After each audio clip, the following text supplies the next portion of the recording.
You just take one step, then take the next step, then take the next and the next and the next, and you'll realize at some point you're running.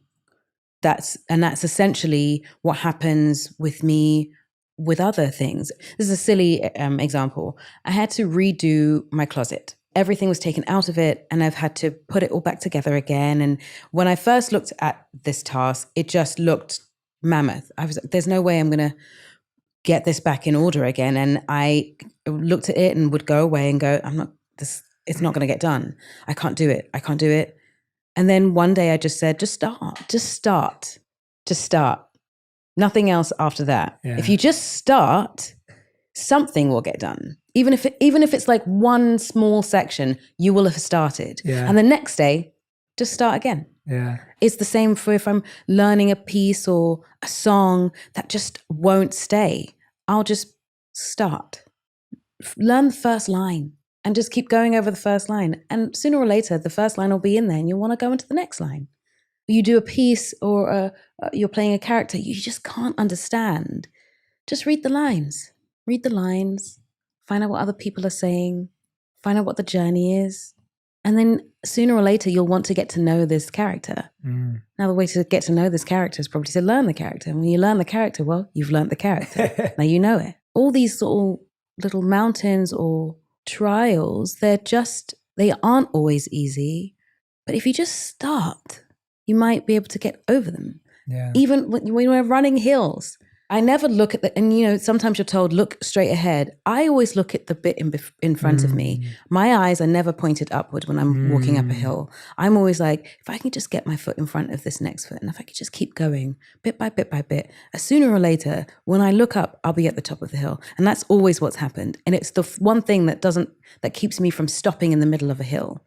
I just keep going one foot in the front of the other. My eyes are pointed downwards because I know that there's only one foot that the only thing that can happen is I'm going to put my foot in front of my foot again. And then eventually the hill sort of flattens out and you're like, oh, I got there.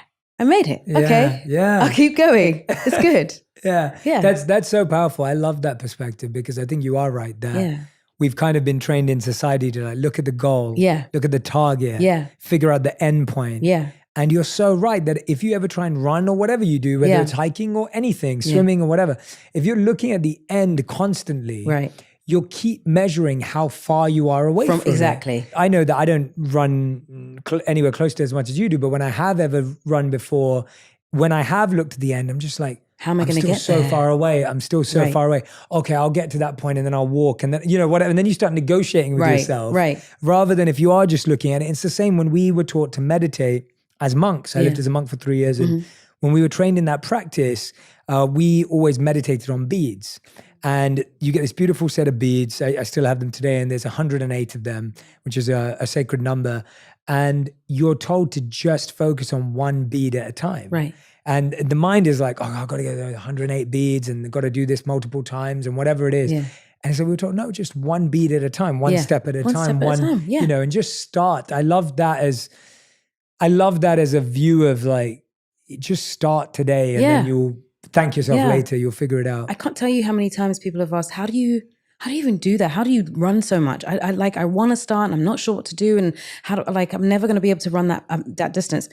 No one is asking you to run that distance. Just go outside and start. Yeah. That's it. Put on your sneakers. Even if you only make it to the door. That's more than you did yesterday. Yes. And then maybe you'll make it in front of the door tomorrow. And then maybe you'll make it just down your street. That is a run. Yeah. 5 minutes of running is a run. Yes. It doesn't need to be half an hour, 2 hours, 2 minutes is a run. Yeah. Just start. Just a little bit is enough. And then you'll find more later. You'll find that you are asking, your mind is asking, your body is asking for a little bit more. Mm-hmm. Because the 5 minutes that you did is now, well, I can do that. Absolutely. I'll do more then.